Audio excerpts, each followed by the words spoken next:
dan menyelesaikan permasalahan ekonomi menurut ajaran Islam. Manfaatnya adalah menerapkan ekonomi syariah Islam di lembaga keuangan yang akan mendapat keuntungan di dunia dan akhirat. Yang kedua adalah praktik ekonomi berdasarkan syariat merupakan nilai ibadah. Yang ketiga, mengamalkan ekonomi syariah melalui lembaga keuangan syariah sama dengan mendukung kemajuan lembaga ekonomi umat Islam.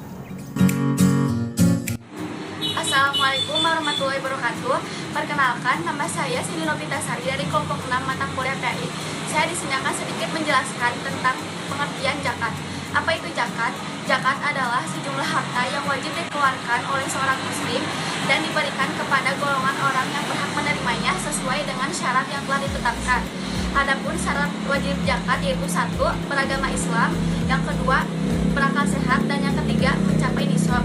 Ada juga keutamaan zakat, yaitu 1. Apabila orang yang melaksanakan zakat akan mendapatkan pahala yang besar dari Allah. Yang kedua, Allah akan menghapus segala dosanya. Dan yang ketiga, apabila ada orang yang melaksanakan zakat, Allah akan memberikan petunjuk dan hidayah. Dan yang terakhir, jenis zakat. Zakat dibagi menjadi 2 bagian, yaitu zakat fitrah dan yang kedua zakat mal. Assalamualaikum warahmatullahi wabarakatuh. Nama saya Rizal Jini Ridwan dari kelompok 6. Saya akan menjelaskan tentang wakaf.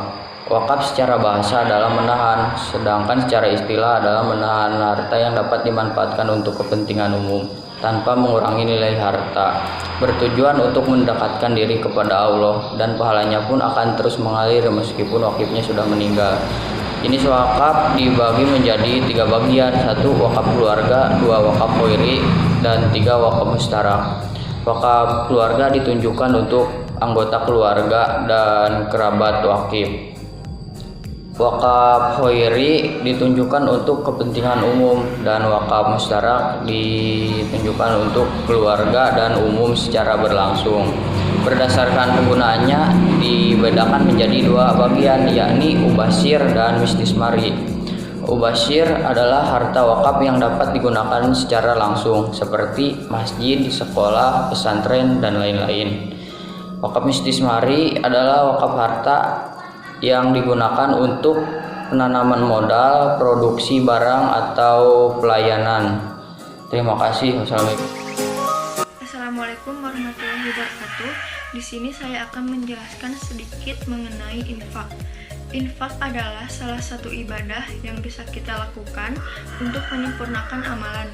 Infak berbeda dengan zakat. Infak tidak mengenal nisab atau jumlah harta yang telah ditentukan secara hukum. Infak juga tidak harus diberikan kepada mustahik tertentu. Yang kedua, ada macam-macam infak. Yang pertama, infak adalah mubah. Yang kedua, infak adalah wajib. Yang ketiga, infak adalah haram. Yang keempat, infak adalah sunnah. Lalu selanjutnya ada manfaat infak. Yang pertama, Allah menggantikan harta yang disedekahkan. Yang kedua, sedekah membuka pintu rezeki.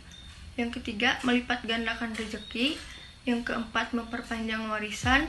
Dan yang kelima, sedekah sebagai naungan di hari kiamat. Selanjutnya, manfaat infak. Yang pertama, Allah akan menggantikan harta yang disedekahkan. Yang kedua, sedekah membentuk pintu rezeki. Dan yang ketiga, melipat gandakan rezeki. Yang keempat, memperpanjang warisan. Dan yang kelima, sedekah sebagai naungan di hari kiamat. Yang terakhir, ada keutamaan infak. Yang pertama, pelindung di padang mahsyar.